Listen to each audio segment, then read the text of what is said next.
buwan ng Pebrero taong 1986, nagtipon-tipon at nagkaisa ang milyon-milyong Pilipino sa Epifanio de los Santos Avenue o EDSA.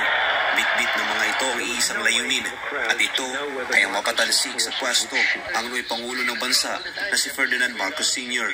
Ang nagkakaisang boses ng sambayanan noon ay naging matagumpay at nakaukit na sa kasaysayan.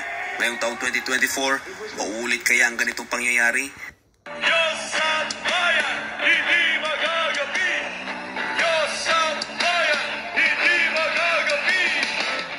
Ang planong pagpapatanggal sa prangkisa ng SMNI, umano'y panggigipit kay Pastor Apollo C. Quiboloy at ang kaliwatkan ng problema ng bansa ang dahilan kung bakit araw-araw kinakalampag ng libo-libo mga Pilipino ang liwasang Bonifacio. Ayon sa dating tagapagsalita ng Malacanang na si Atty. Harry Roque, pagsisisihan ng mga politiko ang ginagawang panggigipit ng mga ito sa mga inosenteng Pilipino. Anya, kilala na ngayon ng mga Pilipino kung sinong mga politiko ang kanilang isusuka dahil sa patuloy na panggigipit. Yan po yung pagsisisihan ng mga politiko. Kasi ang ating sugo ay nitong si Andres Bonifacio at alam nila na ang mga Pilipino isusuka ang mga kalaban ng karapatan, isusuka ang mga lahing mga api, isusuka ang mga tao na pumapatay sa demokrasya. Dagdag pa nito, dahil anya sa ginagawa ngayon ng gobyerno laban sa butihing pastor ay may tuturing na milagro dahil sa wakas ay lumantad na sa publiko ang tunay na nagmamahal sa bansang Pilipinas. Akala nila ang pagpapakasok kay pastor ay katapusan na. Hindi nila alam. Yan ang milagrong inaantay natin! Kaugnay nito, upang hindi na dumami pa ang may galit sa gobyerno, mayroon namang payo si Atty. Harry sa mga politiko na nasa katungkulan. Ay nako, ang mga tao na nais manggipit, dapat nag-iisip din. Dahil pag di sila nag-isip, binibigyan nila ng pabor ang mga taong nais silang gipitin. Para sa Diyos o sa Pilipinas kung... Yan. Kaya ngayon mga taong bayan, isipin niyong mabuti kung sino ang karapat-dapat iboto. At yang mga congressman na mga ipal, mga sip-sip kay Romualdez, wag nyo nang iboto sa distrito ninyo. Tandaan nyo yan, mga taong bayan na nasa distrito under that politiko na mga nag-ipal dyan sa kongreso.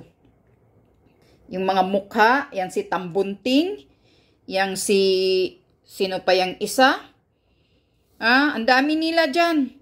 Tandaan yung mga pagmumukha nila at wag na wag yung iboto yan. Isusukan nyo yan lahat. Tandaan nyo yan dahil mga walang panindigan na mga politiko yan. Mga walang panindigang congressman. Binubuto lang kayo sa distrito ninyo, pero naghari-harian na kayo na isurprise ninyo, i-oppress ninyo ang freedom of expression ng taong bayan. Itong isiminay na wala naman nilabag na batas, ginigipit ninyo ng tudo. Sigurado ako na mauulit yung IDSA People's Power sa anak ngayon kay Kuting na inutil, pinapabayaan ang taong bayan, walang busis sa lahat ng reklamo na kung ano ang nangyayari sa bayan natin, dahil nga, iyon ang sinasabi ni Atty. Glenn Chong, na confirmado 100%, sinasabi ni Atty. Glenn Chong na hindi si BBM ang nagpapatakbo ng Pilipinas, kundi tuguta lang siya ni Lisa Marcos. Si Lisa Butod ang nagpapatakbo ng Pilipinas. Ayon yan sa salaysay ni Atty. Glenn Chong. Yan, kaya magkasabwat daw sila ni Martin Romualdez. Ikaw, Martin Romualdez, bumalik ka sa distrito mo, hinayupa ka. Dahil doon ka binuto, hindi ka binuto ng buong Pilipino sa buong Pilipinas. Takot kayo sa isiminay dahil ang daming membro ng SMNI. Kaya nga nananalo si Kuting noon. Marami silang bumoto, sumusuporta dahil sumusunod sila kay Pastor Kibuloy. Tapos ngayon, mga wala kayong utang na loob. Ikaw, BBM, wala kang utang na loob. Yan ang sabi ni PRRD. Binuto ka. Tinulungan ka ni Pastor Kibuloy noon. Binigyan ka ng platform dahil nga amoy tai na kayo. Ang pangalan mong Marcos noon, amoy tai. Walang magpaano sa iyo na platform, kundi si Pastor Kibuloy lang, SMNI lang ang tumulong sa iyo. Tapos ngayon, yan ang ginigipit ninyo. Mga walang hiya talaga kayo, walang utang na loob ka, BBM. Kaya dapat sa iyo, hilain na. Kumilos na kayo, hilain nyo na yung inutil, weak. Traidor sa bayan. Yan ang sinasabi ni Senator Amy. Traidor ka sa bayan. Sinungaling, mambubudol. Ang inaatupag niya lang ang pagbibiyahi, ang pagtour sa buong bansa, buong mundo. Yun lang ang inaatupag. Pero kung sino yung mga kababayan natin, lalo na yung mga military, yung mga sundalong namatay doon sa Lanao na nakipaglaban sa pagprotekta sa bayan natin, nihaw, wala kang salita, BBM. Wala kang compassion, wala kang awa, wala kang pakialam sa taong bayan. Talagang sobrang kakapala ng wala kang pusong tao. Kaya nga sabi ni PRRD, kung bangag ka noon, bangag ka ngayon. Kaya yan daw ang nagpapatakbo si Lisa Marcos dahil lagi kang bangag. Yan ang laging sinasabi ni Attorney Glinchong. Walang hiya ka. Wala kang utang na loob. Sabi pa ni Tatay Digong, kung ano ang ginagawa ng ama mo noon na unang presidenteng nagkalkal ng konstitusyon at pinalitan ang kababuyan, ngayon sinusunod mo ang ginagawa ng ama mo na kinakalkal nyo naman, pag-iinitan nyo na namang kalkalin ang konstitusyon. Dahil ang motibo, talagang gusto nyong palitan na mananatili kayo sa pwesto kung ano ang ginagawa ng ama mong naging demonyo na doon kay kamatayan sa sementeryo niya. Kaya pala na nagiging 20 years siya sa giging presidente noon ng ama mo, BBM.